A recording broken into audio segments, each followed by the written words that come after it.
It's 11 honors, and we just did somnolence. Would you repeat that? Yeah. Wait, the definition and Yeah, both. Yeah. So sleepiness, the state of feeling drowsy, and then it says sometimes it can be hard to stay awake because I feel somnolent. Okay, you know that insomnia. You know what that is. Now you know why, because the opposite of that is sleep. Yeah. You know. Undulation, move with a smooth wave-like motion. Sorry, I'm trying to get this. Do it. Try it again. Move with a smooth wave-like motion. Yes. Wave-like. Yeah. Sentence. Silence brooded over the long undulations of the national park. Good. Jeff. Supernumerary. Present in excess of the normal or requisite number. All right. And I said, there was a supernumerary of supplies in the building. Anybody have a different definition of that? Which one's super? Yeah, Lily. I said exceeding the usual stated or prescribed number. Yeah. Anything else? Yes. I think I did wrong. I said superior to others. No, we're gonna use this one. Yeah. Supercilious is probably what you're looking at. All right, so sublime, Hartley. Of such excellence or beauty as to inspire great admiration or awe. Would you repeat that? I just couldn't. Of such excellence or beauty as to inspire great admiration or awe. Yeah, I like that. It's like supreme excellence, supreme beauty. The sublime is like the highest stage you can reach. Sentence? The kids were amazed as they saw the joy as sublime to melt. There used to be an expression that if you juxtapose something silly or ridiculous and something excellent, sometimes, I don't know, take a talent show, you got some not real good, and you got somebody really good, whatever, from the ridiculous to the sublime, that was a cliche used before. Supersede. To take the place of, or to supplant, the prototype models have now been superseded. Right, is to replace, or like you say, take the place of. Very good. Tantivity. Brian. Rapid gallop / ride. Would you say that again? A rapid gallop / ride. Right. So riding the horse was a tantivity. Yeah. It's not one that I've really ever heard used except by Thoreau's. I'm not gonna probably ask you to write a sentence with that one. Sagacity. I said a keen and far-sighted penetration and judgment. Wisdom. Yep. And then my sentence is her look of sagacity was scary. All right. Was scared? Why would that be scary? Because it said it was like judge, well, I guess it's wisdom. Yeah, it's pretty positive. If you're sagacious, you're wise. All right, panacea. I said a solution or remedy for all difficulties. Yeah, there is no such thing, by the way. Panacea doesn't exist. Give me an example. I said money is the panacea for all your materialistic needs. Yeah, there's no one cure for everything. I think the closest we have is aspirin. It's not either, really, but like aspirin or Tylenol, sometimes you take it for anything, it makes you feel better, it doesn't cure anything, but, so it really isn't a panacea. How about alloy? Robbie? Alloy, a metal made by combining two or more metallic elements, especially to give greater strength or resistance to corrosion. Yeah, and you pronounced it correctly, I didn't. So, how do you use it? The structure was made of an alloy metal. All right, thanks. Again, probably not something I'll ask you to write a sentence with. Salutation. Ben. I said a gesture. A gesture. What kind of gesture? What you said? It is a gesture. I can finish it. A gesture of poor utterance made as a greeting or acknowledgement of another's arrival or departure. Right. It's usually their arrival. If you write a letter, people used to write letters, emails still have them, but you have dear so-and-so, that's the salutation. It's a gesture of acknowledgement or greeting, that's how it's usually used. Sigh, feet, Defeat, unable to produce. right, we can, sentence? The broken machine was declared defeat. Okay, Hercule, yeah, Does, the definition over refined or ineffectual yeah, as well? that works, yeah. It's a little less literal. If you're a feat, you're not, it's overdone. All right, so Herculean, I said requiring great strength or effort. like Hercules. Sentence? I said the hard job took great Herculean. Okay, it is an adjective, so you can't put an A or the in front of it.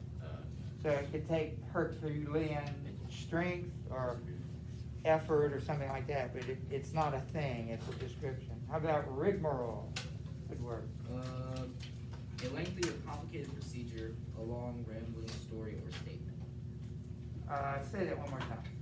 A lengthy or complicated procedure, or a long rambling story or statement. Right, so anything you have to, to get into something or to apply for something, it's a whole thing, it takes forever, that's a rigmarole. It's just complicated procedure. Oh, we looked at the phonetics of it, it is actually pronounced rigmarole. Yeah, I don't think I misspelled it. Yeah, no, that's how it's spelled, but Yeah. there's a rig. I've heard it that way, right, you're right, I've heard it rigmarole, that's how I've heard it. I didn't know if that was sort of a variation. Invidious, okay, invidious, invidious, somebody got invidious? You got it? Likely to arouse or incur resentment or anger in others. Right, to make somebody angry, is invidious. So my sentence was, Hungry? it was you do invidious things to me. Tropes, Sarah. A figurative or metaphorical use of a word or expression. I didn't know Okay, how- right. I didn't know how to use this. Well, what we do all the time in poetry, you're not using it literally, you're using it figuratively. Anybody have a sentence for that? Oh, we can come back to that. How about ineffable? Too great or extreme to be expressed or described in words. Right, it cannot be described in words because it's so wonderful. That's ineffable. How about a sentence? The beauty of a sunset is ineffable. Yeah, ambrosial, Jeff. Exceptionally pleasing to taste or smell, especially delicious or fragrant. And I said the meal at the restaurant was ambrosial. It's what the gods in Greek mythology ate ambrosia. When I was a kid at Thanksgiving, my mother made a concoction, and it's not one particular, it's usually a fruit concoction, you have citrus fruit and stuff. She called it ambrosia, so there's actually a meal. It's, of course, doesn't describe the meal at all, but it's sort of a common term for a particular kind. Was it the one with like lots of marshmallows? Yeah, Or she would. Oh, my grandma would make that. Yeah. I think the other name for it is 24-hour salad. Okay, well, she called it ambrosia, yeah, very Yeah, good. Thanksgiving. Cerulean, yeah. Deep blue in color, like a clear sky. Yes, it's an adjective.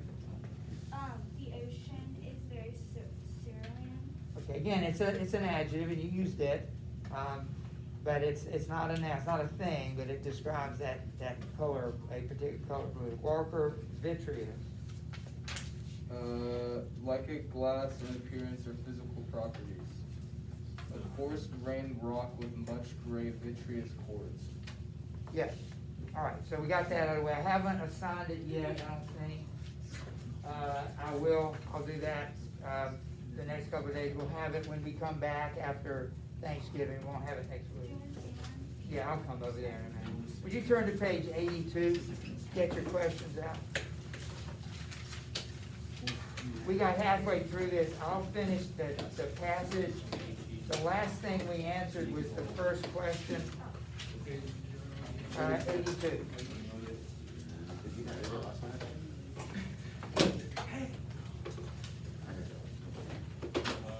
We just defined the classics as the noblest recorded thoughts of man.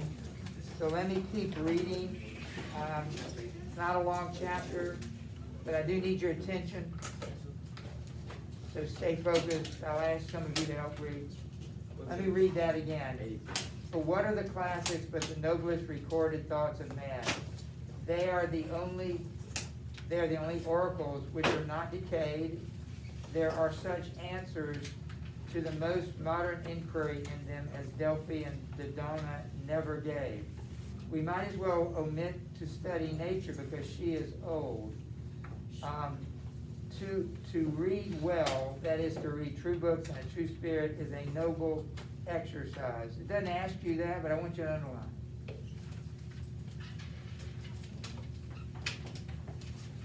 Some people say, well, it's old, so we don't need to study it. And he just made the comment, we might as well not study nature because it's old too. But he goes on to say, to read well, that is to read true books in a true spirit, is a noble experience.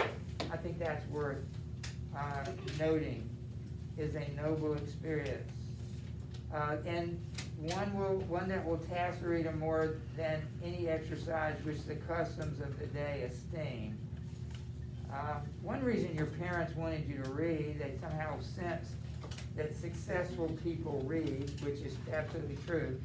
Successful people don't all read Walden, they don't all read the classics, but I think that's the thing he's trying to get in mind. Why read anything else? Why not read the best? But successful people do read, and it's more taxing, it's more mental exercise than most anything you do. That's why you need to do it. You need to keep your mind, if you're a reader, and you will be, and if you are a reader for the rest of your life, no, you're not worried about your mind right now, but one day you might be, and it's the best way to keep it exercised. It requires a training such as the athletes underwent, the steady intention almost of the whole life to this object.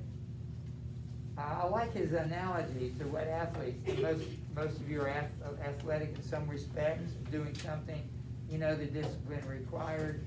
Well, why should your body be the only thing that gets the exercise? Your mind is, you're going to be using that as long as you're going to be using anything else. So you should actually think consciously that making my mind better. Even reading this, some of you may not like it all, it has value because you're just trusting the teacher, you're trusting, it's a classic. I don't get it, maybe I don't even like it, but they tell me it's a classic. Okay, I can sit under the feet of the teacher, so to speak, and learn something here. Books must be read as deliberately and reservedly as they were written. Underline that. He's saying you don't expect to write a great book, read a great book easily.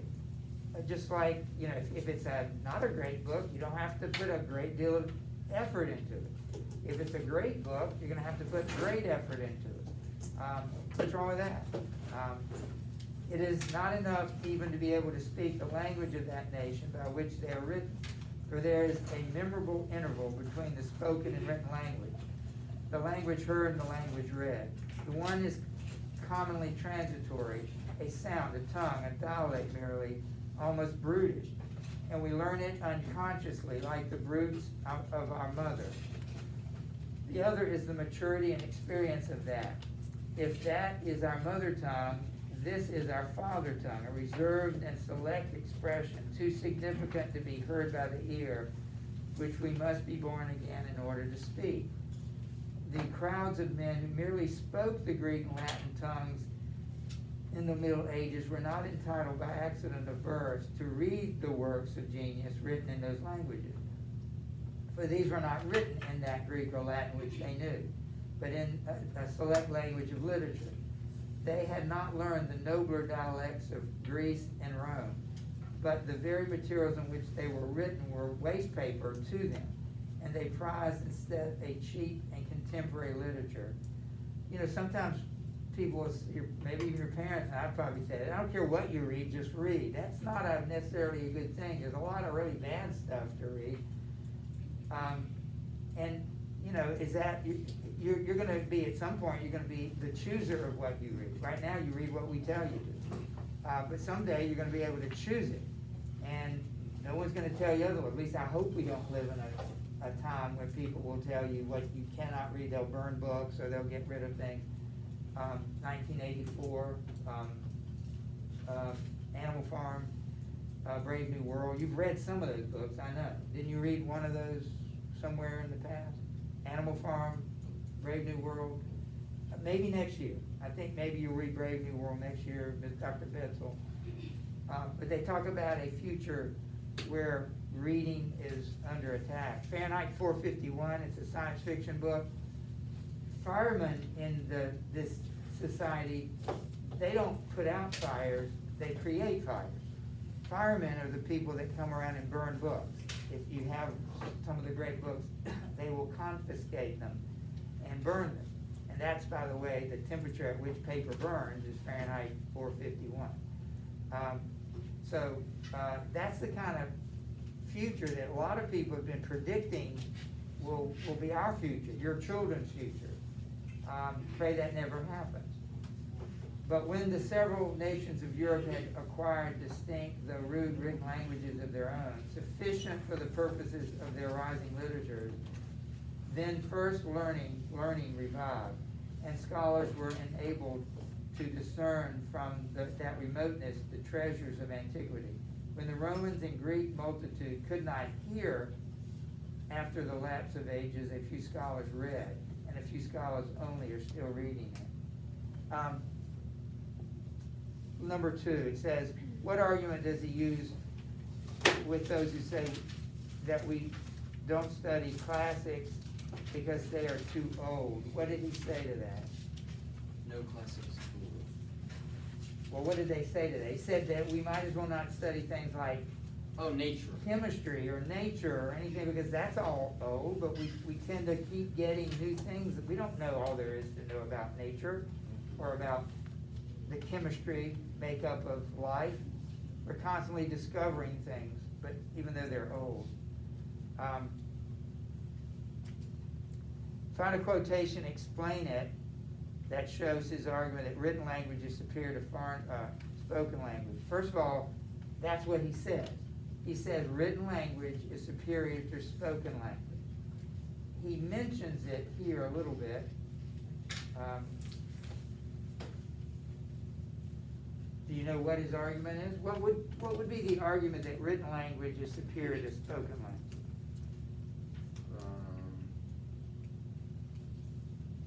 Yeah. Because written language is basically where you get spoken language. It's like where. Well, yeah, but it's different. Always there. What? Written language is always there.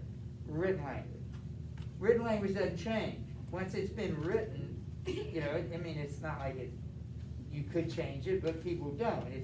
It's exactly the way you intended. If you ask me something and then ask me the same thing 5 minutes from now, I might give you a slightly different answer, because spoken language is like that. It changes. Which is harder to learn to do? Read. Right. Of course, reading. You didn't have to learn, you did learn to speak. How did you learn to speak? Did you take a class with your mom? Yes. Or dad? Yeah, that's not how you learn. You never even thought of it. You just learned it. All of a sudden you were speaking. That's not the case with written. With reading. If you don't learn it, it's not natural. He said that tells you something different about the two languages. They're two different languages. Well, we'll add to that. The question is, find a quotation, and I pointed out some.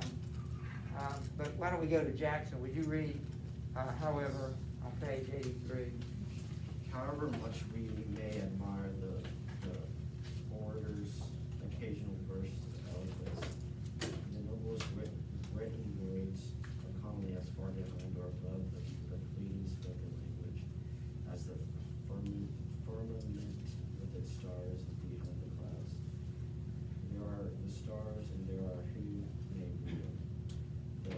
astronomers forever come on every system. They are not Exaltation. exaltations, like our daily call it please, in paper's breath. And when called eloquence in the form is commonly found to be the rhetoric in the study. The orator yields to the inspiration of a transit occasion and speaks to the mob before him, to those who can hear. But the writer who's more equitable by Mrs. Occasion, and who would be distracted by the event in the crowd, which inspired the orator, speaks to the intellect and heart of mankind, to all in the age can understand him. See, that's another difference between the two languages. If you're speaking, depending on your reaction to me, I might change what I'm saying. Like, you like something, so I'll give you more of that. If you don't like something, I might not give you as much of that. That doesn't faze the writer, because he's not seeing your reaction. He just tells you, ideally, he tells you the truth, whether it's easy to hear or not easy to hear. In a way, he doesn't care if you like it or not. He's not being affected by your reaction. So speaking is always affected because it's immediate. Writing allows you to be more thoughtful. You say things more clearly sometimes. Those are other arguments he makes as to why written language is superior. Yeah. All right, to the rush. Yeah. So we'll go to Alistair. We just answered 3, and we're moving on to 4. In order that Alexander carried the Iliad with him on his expeditions in a precious casket. The written word is the choicest of words. It is something at once more intimate with us and more universal than any other work of art. It is the work of art nearest to life itself. It may be translated into every language and not only be read, but actually breathed from all human lips. Not to be represented on canvas or in marble only, but carved out of the breath of life itself. The symbol of an ancient man's thought becomes a modern man's speech. 2,000 summoners have imparted on the monuments of Grecian literature as to her marvels. Only a nature golden and autumnal tint, for they have carried their own scene and celestial atmosphere into all lands to protect them against the corrosion of time. Books are the treasured wealth of the world and the fit inheritance of generations and nations. Books, the oldest and the best, stand naturally and rightfully on the shelves of every cottage. They have no cause of their own to plead, but while they enlighten and sustain the reader, his common sense will not refuse them. Their authors are natural and irresistible aristocracy in every society, and, more than kings or emperors, exert an influence on mankind.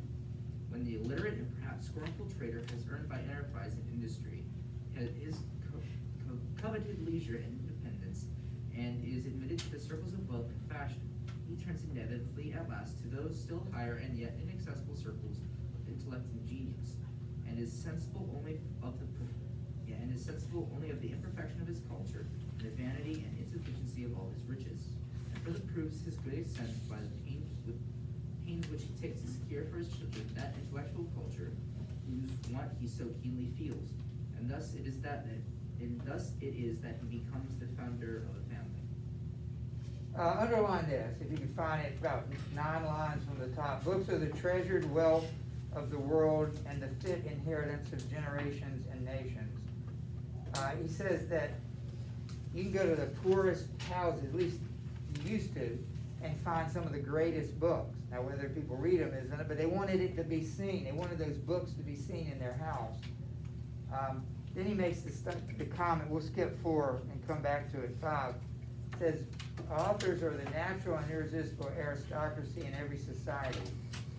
And then he goes on to add, more than kings or emperors exert a influence on mankind. Underline that. What does it mean? How are authors the irresistible aristocracy and that means the elite? And it says they influence greater on man than do emperors or kings. You know who that man is right there in that picture?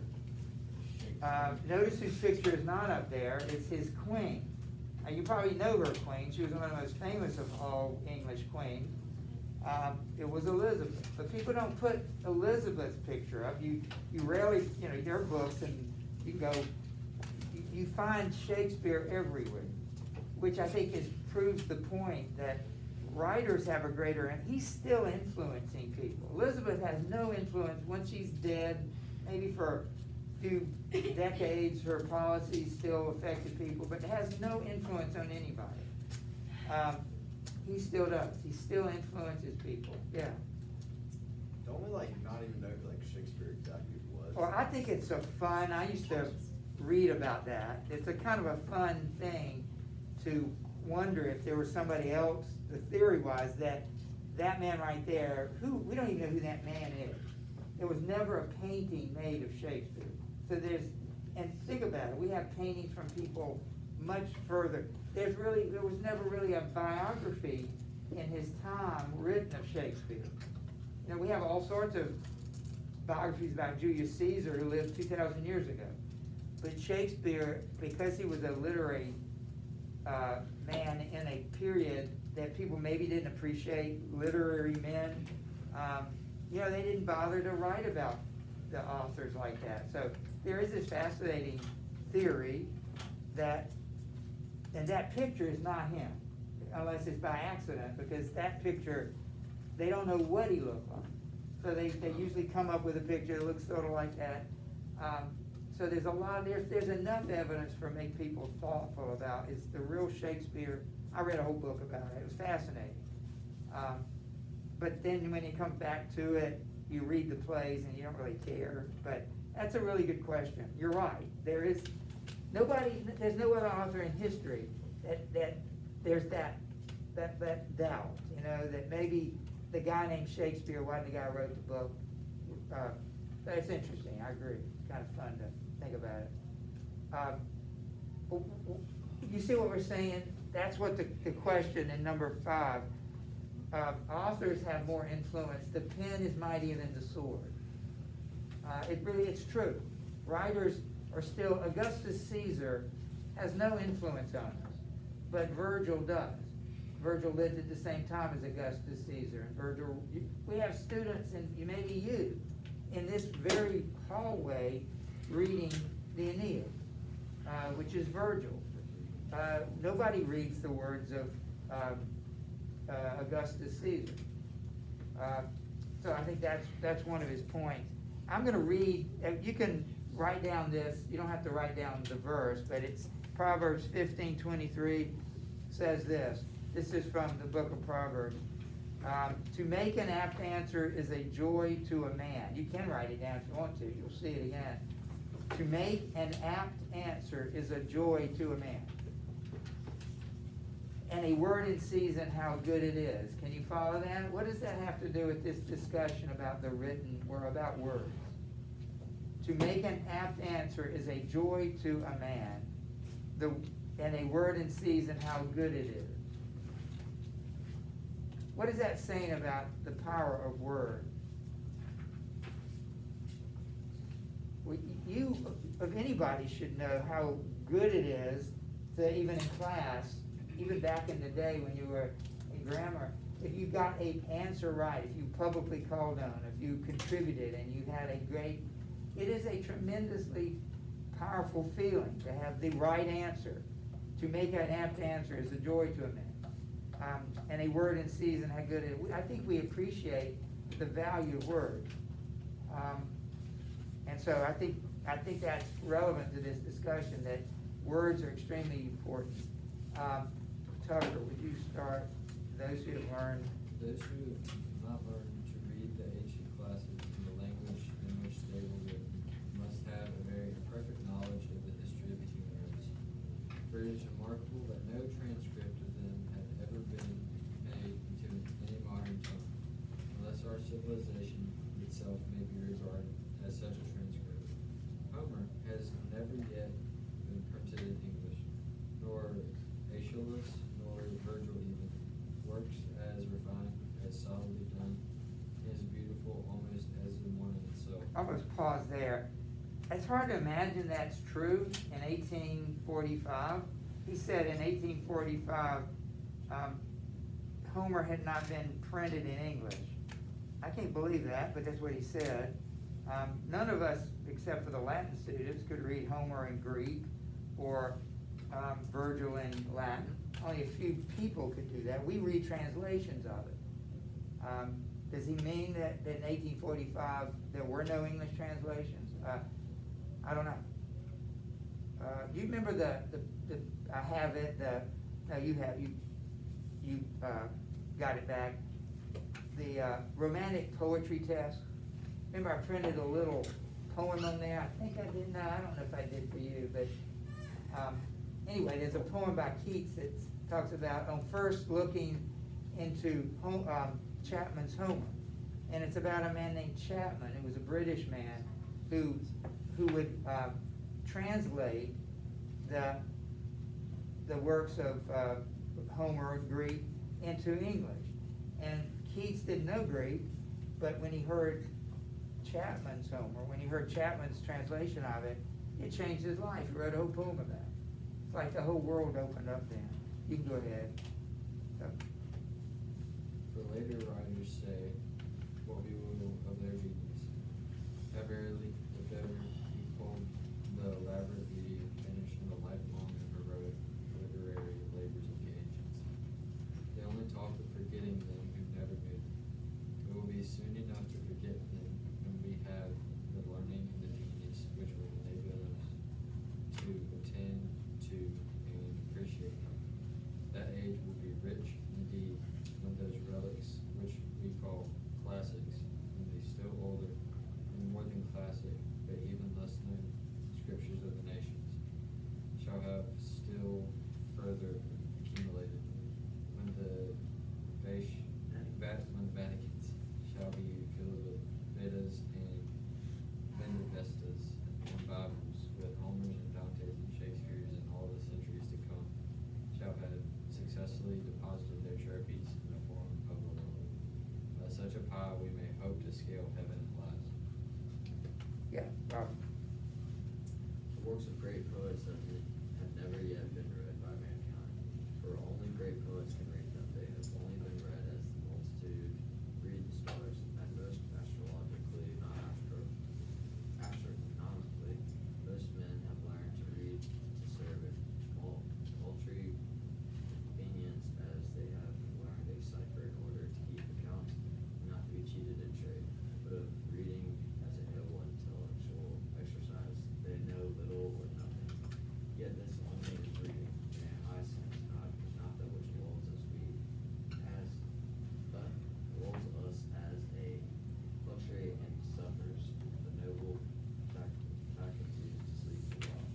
But what we have to stand on tiptoe to read is the vote of most alert and wakeful hearts too.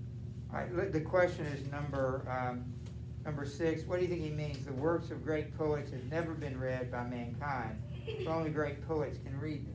What do you think he means by that? I mean, that sounds like a complete lie, because mankind, of which I am a part of, and you are too, have read some of the great works of literature. What does he mean? I think he was kind of, from how I interpreted it, I think he meant like most men don't really have the capacity to understand the poetry in its like full depth or whatever, and only the great poets can. That's a really good answer. I like that answer. At the very least, to read the great works is going to require greater effort from us than we're so far willing to give. That's why some of these books, it's hard for you to read, and you wouldn't do it naturally. It's a good thing you're at school, that we make you do it to get the grade. But the fact is that it requires a great deal of effort. Did you have something, Robbie? I was sort of agreeing with him, just like, basically, like all the other poets, they know what they're writing, and like, they have that mental capacity to like, know what they've written and agree with other people. Yeah, they're so skilled themselves that they can appreciate the great literature. I like what Jeff's saying. We're not as skilled, therefore it's harder for us to do so. Ben, just read some of the next before we leave. We've got a few minutes. I think that having learned our letters, we should read the best that is in literature. and not be forever repeating our A, B, abs, and words of one syllable in the fourth or fifth classes. Sitting on the lowest and foremost form all our lives, most men are satisfied if they read or hear read, and have been convicted by the wisdom of one good book, the Bible, and for the rest of their lives vegetate and dissipate their faculties in what is called easy reading. There is a work in several volumes in our circulating library entitled Little Reading, which I thought referred to a town of that name, which I had not been to. There are those who like cormorants and ostriches, and digest all sorts of this, even after fullest dinner of meats and vegetables, for they suffer nothing to be wasted. If others are the machines to provide the provender, they are the machines to read it. They read the 9,000 tale about Zebulun and Zechariah, and how they loved as none had ever loved before, and neither did the course of their true love run smooth. At any rate, how it did run and stumble, and get up again and go on. How some poor unfortunate got up to a steeple, who had better never have gone up, as far as the belfry, and then having needlessly got him up there. You're not gonna read all this, you read it. The happy novelist rings the bell for all the world to come together into a dear. Okay, that's good. All right, so we will pick up this tomorrow, and we'll be reading or writing another journal, and the quiz will be when we come back. Now, I do have your papers graded, I'll get back to you, if they're even posted, you can check the grade. We're not ready to go quite yet.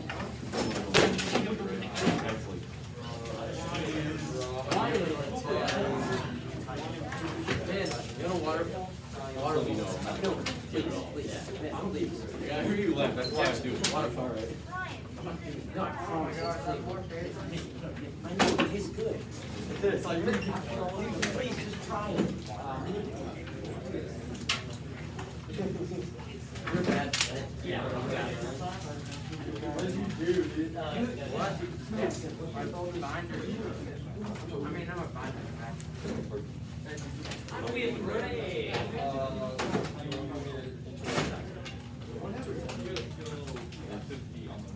Yes, you did. I'm about to go take it to the bathroom.